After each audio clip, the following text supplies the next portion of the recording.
नमस्कार। नक्सली किसके साथी, ये बड़ा सवाल उठ खड़ा हुआ है।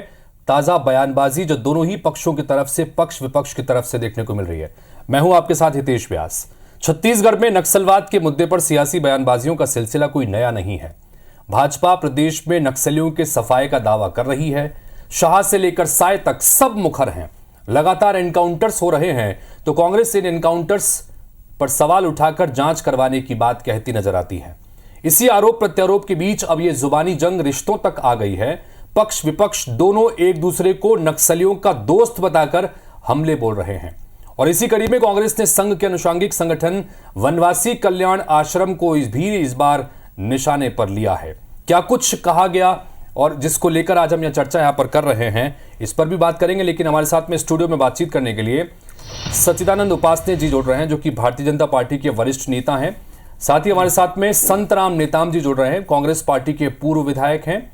हमारे साथ में डॉक्टर वर्णिका शर्मा जी हैं, जो कि नक्सल मामलों की जानकार हैं, तो उनसे भी इस मामलों को जानने समझने की कोशिश करेंगे। आप तीनों का बहुत बहुत स्वागत है। सबसे पहले लेकिन आपसे चर्चा की शुरुआत करें उससे पहले एक बार एक रिपोर्ट के जरिए देखते हैं कि क्या कुछ कहा गया है, जिसको लेकर आज हम ये विषय लेकर ये सवाल लेकर आपके सामने हाजिर हैं कि नक्सली आखिर किसके साथी। एक बार रिपोर्ट देखिए।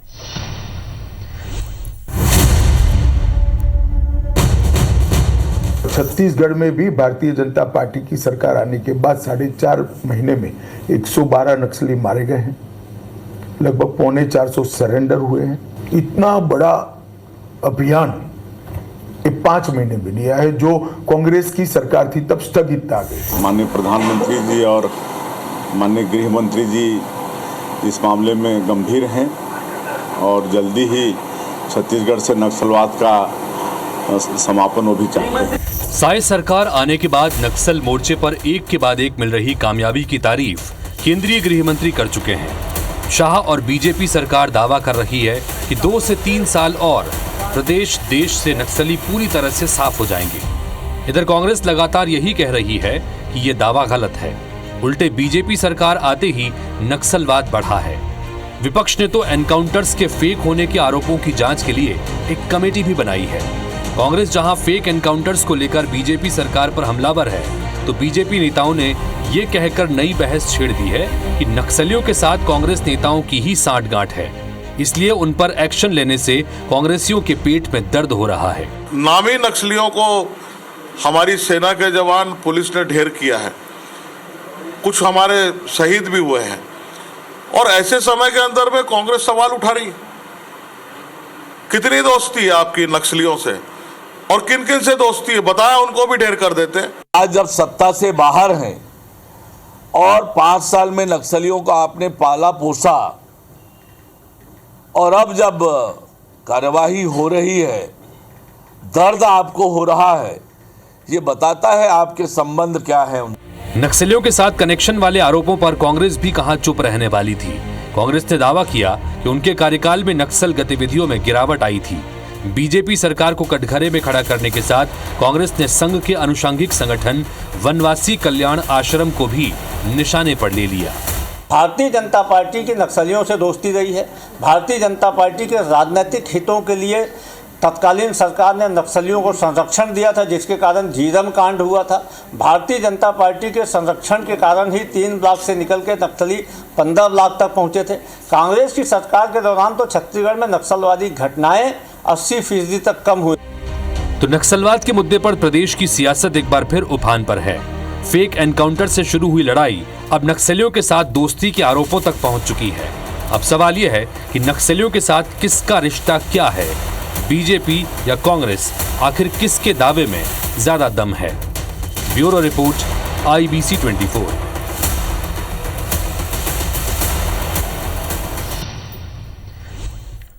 तो लगभग 4 दशक बीत चुके हैं। नक्सलवाद का दंश छत्तीसगढ़ लगातार झेल रहा है। कई सरकारें आई, कई सरकारें गईं। नक्सलवाद के खिलाफ लंबी लड़ाई लगातार लड़ी जाती रही है। मोर्चे पर लगातार डटे हुए हैं। कभी कामयाबी मिलती है, कभी नुकसान होता है, लेकिन इन सब के बीच लगातार सियासी बयानबाजियों का सिलसिला चलता रहता है। और अब तो नक्सलियों से संबंधों की दुहाई तक दी जाने लगी है और उस तरह के चीजों के साथ में एक दूसरे पर निशाना साधा जा रहा है। डिबेट की शुरुआत करते हैं और ओपनिंग स्टेटमेंट के साथ शुरुआत करते हैं। सबसे पहले संतराम नेताम साहब आपसे ही शुरुआत करेंगे, चूंकि आप उसी इलाके से आते भी हैं। भारतीय जनता पार्टी ये कह रही है कि कांग्रेस पार्टी के संबंध रहे हैं नक्सलियों से और इसकी वजह से लगातार कोई कार्रवाई अगर इनके खिलाफ होती है, कोई एनकाउंटर अगर हम करते हैं तो कांग्रेस पार्टी के नेताओं के पेट में दर्द होता है। बताइए क्या कहेंगे। देखिए हितेश जी, मैं बस्तर से आता हूं और कल ही मैं वहां बस्तर से जो अभी एक बड़ी घटना हुई है, फर्जी नक्सली मुठभेड़ बीजापुर जिला से, मैं आपको बताना चाहूंगा कि जो अभी सोनी जी जो सांसद हैं हमारे रायपुर के, उन्होंने कहा कि इनके पेट में दर्द होता है और इनकी दोस्ती कांग्रेस वालों से है। अगर इस प्रकार से अगर हमारी दोस्ती रहती तो जीरम में हमारे बड़े शहीद जो हमारे महेंद्र कर्मा जी, हमारे विद्याचरण शुक्ल जी, तमाम हमारे नंद पटेल जी का एक बड़ी घटना ऐसा नहीं होता। नक्सलियों से हमसे कोई दोस्ती है न दुश्मनी है। हमारा एक कहना है कि जिस प्रकार से भारतीय जनता पार्टी 15 साल में जो हमारे छत्तीसगढ़ में राज किया, उसमें देखेंगे आप बहुत ज्यादा मात्रा में फर्जी इनकाउंटर हुआ है। अभी 5 साल में हमारे कार्यकाल था, बढ़िया भूपेश बघेल जी के कार्यकाल में बहुत ही अच्छे ढंग से हम लोगों ने किया, छोटा छोटा जो इनकाउंटर वो हुआ, पर यह है कि फर्जी हमारे कार्यकाल में किसी भी तरह से नहीं हुआ। भारतीय जनता पार्टी के 6 महीने के कार्यकाल में बहुत से आदिवासियों का हत्या हो रही है, फर्जी इनकाउंटर हो रहा है। क्यों लग रहा है? क्या कोई साक्ष्य आप लोगों के पास में है या किसी जमीन पर जाकर आपके लोगों से बातचीत हुई है? क्योंकि छोटे बेटिया में जो 29 नक्सलियों को मार गिराने की कार्रवाई हुई, जिससे अब तक का सबसे बड़ा कार्रवाई बताई जा रही है, उसमें सभी 29 नक्सलियों की पहचान होने का दावा भी सुरक्षा बलों की तरफ से होता है। तो एक तरफ नक्सलियों की पहचान भी कर ली गई, तो दूसरी तरफ कांग्रेस पार्टी सवाल भी उठा रही है। क्या कोई साक्ष्य आप लोगों के पास?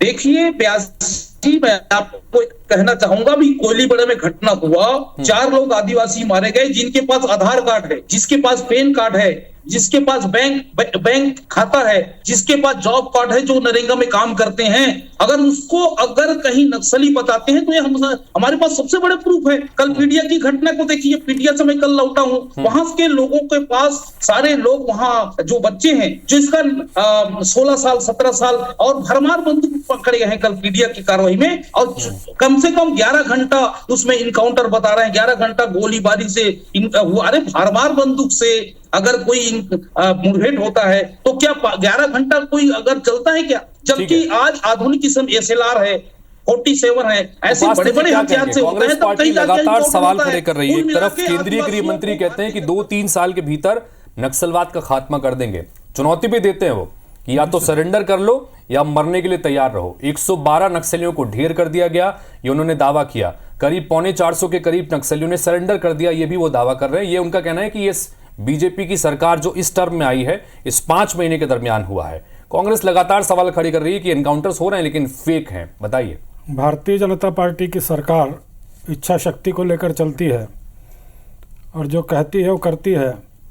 निश्चित रूप से चाहे केंद्र की सरकार हो, चाहे प्रदेश के विष्णुदेव साय जी की सरकार हो, ये संकल्प लेकर हम चले हैं कि इस प्रदेश से और पूरे देश से नक्सलवाद का हम खात्मा करेंगे और उस दिशा में हर प्रदेश में कदम बढ़ाए जा रहे हैं। छत्तीसगढ़ में ही हम देख लें कि किस सुदूर अंचल तक जाकर उनके ठिकानों तक पहुंचकर हमारे जवान वहां पर नक्सलियों को मार गिरा रहे हैं, वहां पर उनके अस्त्र शस्त्र बरामद किए जा रहे हैं, जब्त किए जा रहे हैं, वो उनको मिल रहे हैं। उनके उन ठिकानों पर जहां पर कांग्रेस के शासन में कभी पहुंच नहीं सकते थे, वहां तक जवान जो है जाकर अपने कुशल प्रदर्शन करके, अपनी शक्ति का प्रदर्शन करके वे वहाँ तक जाकर सफलता अर्जित कर रहे हैं। तो निश्चित रूप से ये कांग्रेस को तो खलने वाली बात है, क्योंकि कांग्रेस हमेशा नक्सलियों के साथ रहने वाली है। और आज जिस प्रकार से मेरे को तो सबसे बड़ी आपत्ति, और जो कांग्रेस के प्रवक्ता हैं सुशील आनंद शुक्ला जी, उन्होंने जो एक गंभीर आरोप लगाया है कि वनवासी कल्याण आश्रम जो है यह नक्सलियों का गढ़ है या नक्सलियों से मिली भगत है। शायद सुशील आनंद शुक्ला पहले शरण स्थली बताया, शरण स्थली है। तो ये पहले तो सुशील आनंद शुक्ला को वनवासी कल्याण आश्रम को प्रमाण पत्र देने की आवश्यकता नहीं है। ये अपना चरित्र देख लें, जिनके राष्ट्रीय प्रवक्ता एक महिला जो है किस प्रकार से उनको चरित्र प्रमाण दे रही है, ये पूरे देश ने देखा है, पूरे छत्तीसगढ़ ने देखा है, पूरे छत्तीसगढ़ की महिलाओं ने देखा है। और वो व्यक्ति इस प्रकार से जिसकी स्थापना ही और कांग्रेस के प्रथम मुख्यमंत्री पंडित रविशंकर शुक्ला जी के निर्देश पर, और जब ये प्रदेश में नक्सलवाद, जब प्रदेश में उन स्कूलों को, आदिवासी स्कूलों में खोला जा रहा था जहां धर्मांतरण तेजी से हो रहा था, तो जशपुर का वो क्षेत्र जहां बिहड़ आदिवासी क्षेत्र है, वहां पर ये अभियान बड़े तेजी से चल रहा था उस समय। वहां पर और उड़ीसा राज्य के 1952 का आप जिक्र कर रहे हैं, जब ये बाला साहब देशपांडे 1952 में वो उड़ीसा के जनजाति, इस पर सवाल पूछूंगा वर्णिका जी आपके पास में आ रहा हूं, लेकिन चूंकि तो ये मुझको घोर आपत्ति है कांग्रेस के इस जो आरोप लगा है वनवासी कल्याण आश्रम, जो संतराम जी क्या कहेंगे इस पर? चलिए मैं आपसे लूंगा प्रतिक्रिया, लेकिन एक बार सुशील आनंद शुक्ल नेता जो स्वयं आदिवासी है तो इस बात को जानते हो। बिल्कुल मैं लूंगा प्रतिक्रिया इस पर, लेकिन एक बार मैं उस बाइट को फिर से सुनाते हैं हम। सुशील आनंद शुक्ल ने जो बात कही है, क्या उन्होंने कहा, एक बार जरा फिर से सुनिए संतराम जी, उसके बाद आपके पास आ रहा हूं।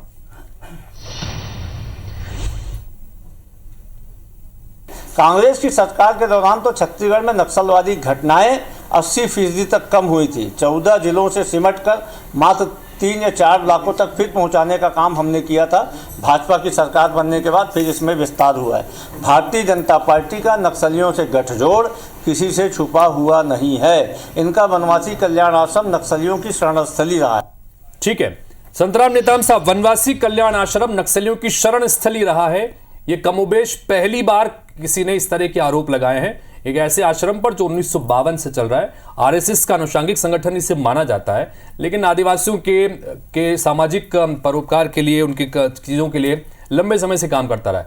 आप स्वयं आदिवासी हैं, किस तरह से देखते हैं इस आरोप को, क्या कहेंगे?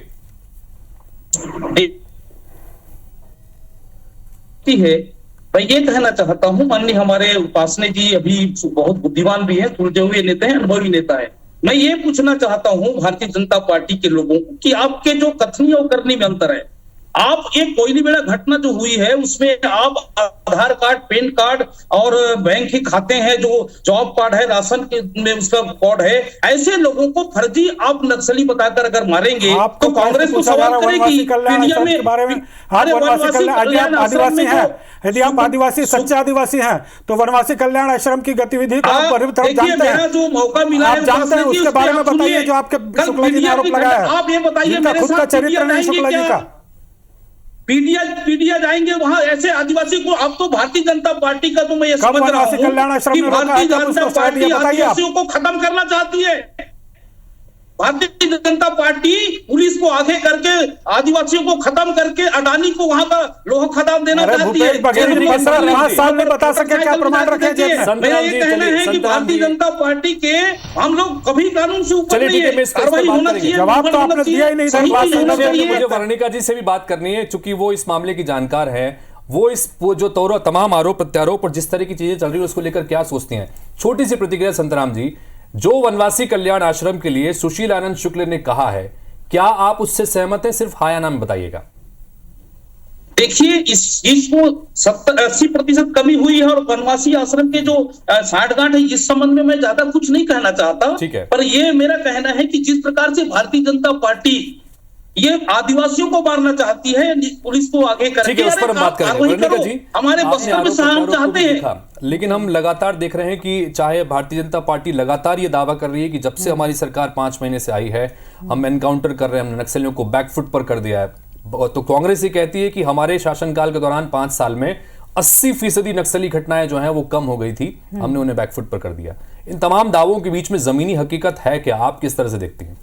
जी बिल्कुल सही प्रश्न है और इसका उत्तर भी सही तरीके से आना चाहिए कि जैसे सबसे बड़ी बात ये होती है कि चाहे कोई भी सरकार आती है, कार्य करने का तरीका एक सुनिश्चित करती है। कोई ऑफेंसिव तरीका अपनाता है, यानी कोई आक्रामक तरीके से आगे बढ़ता है, अपनी सुनियोजित रणनीति अपनाता है, और कोई सरकार आती है तो वो सुरक्षात्मक तरीके से अपनाता है। सबकी रणनीति, कोई भी युद्ध का इतिहास उठा करके देख लीजिए, जिनको इंसर्जेंट से या विप्लवी ताकतों से मुकाबला करना होता है वो इन दोनों में से एक ही विधि के तहत ही चलते हैं। पर सुनियोजित रणनीति के तहत जो राज्य शासन काम करता है, यानी कि जो मनखे और मोर्चे तीनों के उपयुक्त समायोजन से काम करते हुए आगे बढ़ता है, मुझे लगता है वो ही किसी समस्या का उन्मूलन कर पाने में कामयाब हो पाता है। लेकिन एक कैसी विडंबना हम पिछले दिनों से देख रहे हैं कि एक ऑपरेशन होता है उस क्षेत्र में, सुरक्षा बल के जवान पुष्ट मनोबल के साथ में वहां पे एक ऑपरेशन करने जाते हैं, उनको कॉर्डन करना होता है एरिया को, वो बकायदा कितनी शिद्दत से, कितने मेहनत से, वो भी कहीं के बेटे होते हैं, कहीं के बालक होते हैं, वो वहां पे जाते हैं और ऑपरेशन करके आते हैं। एक एनकाउंटर होता है या जो भी कहिए आप, लेकिन उसके तुरंत बाद एक और काउंटर और एनकाउंटर पॉलिटिकली शुरू हो जाता है। तो इस सब का प्रभाव वहां के सुरक्षा बल जवानों पर भी बिल्कुल होता है। तो आखिर इन पॉलिटिकल एनकाउंटर, एक तो वहां मैदान में एनकाउंटर होता है, दूसरा एनकाउंटर यहाँ वर्बल शुरू हो जाता है। जैसे कांग्रेस पार्टी की तरफ से जो बात कही जा रही है और बकायदा जांच के लिए एक कमेटी का गठन तक कर दिया गया है, उनका ये कहना है कि जमीन पर वहां पर जो आम नागरिक हैं, जो ग्रामीण हैं, उनको मारा जा रहा है और उनको नक्सली बताकर मारा जा रहा है। ये गंभीर आरोप उनकी तरफ से लगाए गए हैं। जमीनी स्थितियां आपने भी देखी होंगी, ये जो आरोप है इसको आप किस तरह से लेते हैं? देखिए, इसके पहले भी छोटे बेटिया की जो बात हो रही थी, उस समय भी इसी प्रकार के आरोप आरंभ हुए थे। घटना के उपरांत ही हमने सब बड़े विद्वत जनों के बात और बात सुने थे, लेकिन उस समय भी जब मैं क्षेत्र में जाकर के देख के आती हूँ तो 2 दिनों के बाद ही माओवादी एक लिस्ट जारी करते हैं और उनके पद समेत माओवादियों का, पूरे 29 माओवादियों का घोषणा करते हैं कि ये SLR या ये धारी, ये अमुक्त आयुधधारी जो माओवादी थे, ये इस पद में थे करके। अब बताइए यहाँ पे बात क्या रह जाती है? इस प्रश्न का बिल्कुल निराधार और निर्मूल साबित हो जाता है। उसी प्रकार से पिड़िया की घटना, यदि कोई आमजन मारा गया है तो वाकई में हम सबकी संवेदना, चाहे वो कोई भी पार्टी का व्यक्ति हो, सबकी संवेदना होती है। लेकिन अभी हम केवल आरोप प्रत्यारोप के भंवर में इतने उलझ जाते हैं, हम ये नहीं देखते कि माओवादियों से ज्यादा वहां पे माओवादियों के जो समर्थक, उन्होंने एक सहयोगी चैनल जो प्राइमरी कोर के तौर पे माओवादी इस्तेमाल करते हैं, ताकि अंदर वाले कोर के माओवादियों को हताहत होने से बजाय एक आम जनता पे गोली पड़ जाती है। चलिए, तो मुझे समय की थोड़ी सी पाबंदी मेरे पास में रहेगी, मुझे फाइनल कमेंट्स के लिए अब जाना है। तो संतराम निताम साहब, आपसे फाइनल कमेंट चाहूंगा, 20-30 सेकंड के भीतर अपनी बात जरूर रखिएगा, बहुत संक्षेप में, कि आरोप आप लगातार लगा रहे हैं। आप ये कहते हैं कि संबंध भारतीय जनता पार्टी के रहे हैं और बाकी तमाम चीजें, आप ये इस तरह के आरोप, अब इसको आगे आप किस तरह से देखते हैं? आगे जो तमाम अभियान चल रहे हैं, क्योंकि ये भी कहा जा रहा है कि एक तरफ हम कामयाबी हासिल कर रहे हैं, नक्सलियों को उनकी मांद में घुसकर मार रहे हैं, और कांग्रेस पार्टी इस पर सवाल खड़े कर रही है, तो एक नैरेटिव भी आपकी पार्टी के खिलाफ सेट होता है जमीन में, आम जनमानस में। ये भी बड़ी चिंता की बात होनी चाहिए। किस तरह से देखते हैं?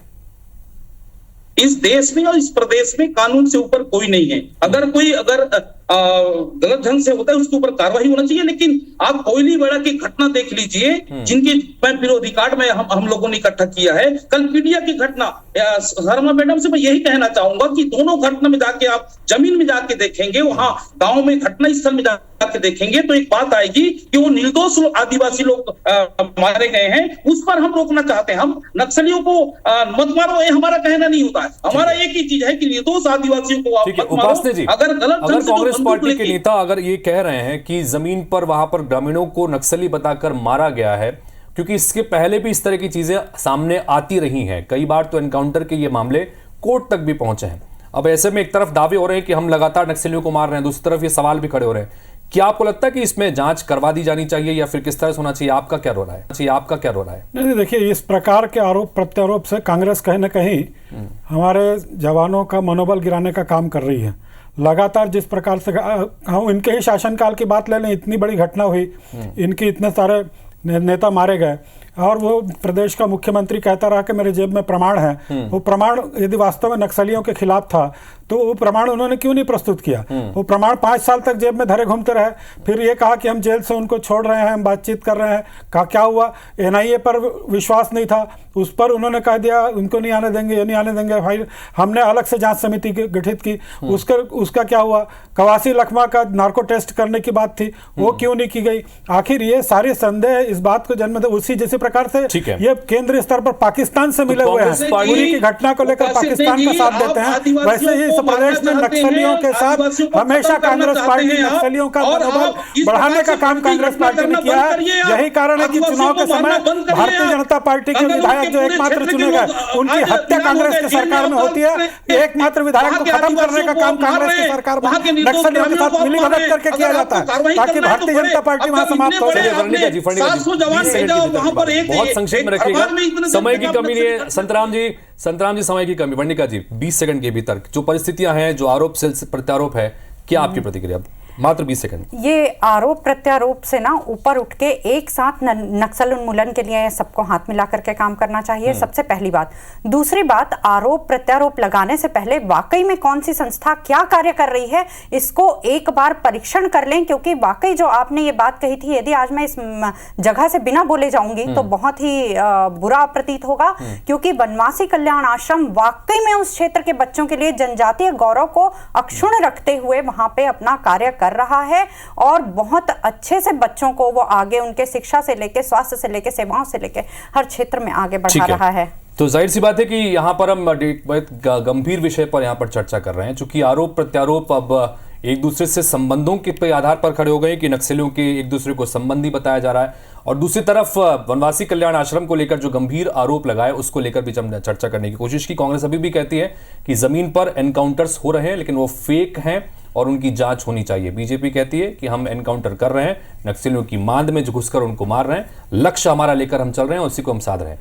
बहरहाल अब देखना होगा कि आगे क्या कुछ चीजें निकल के आती है। आप सभी का बहुत बहुत शुक्रिया इसमें चर्चा में शामिल होने के लिए, अपनी बात रखने के लिए। नमस्कार।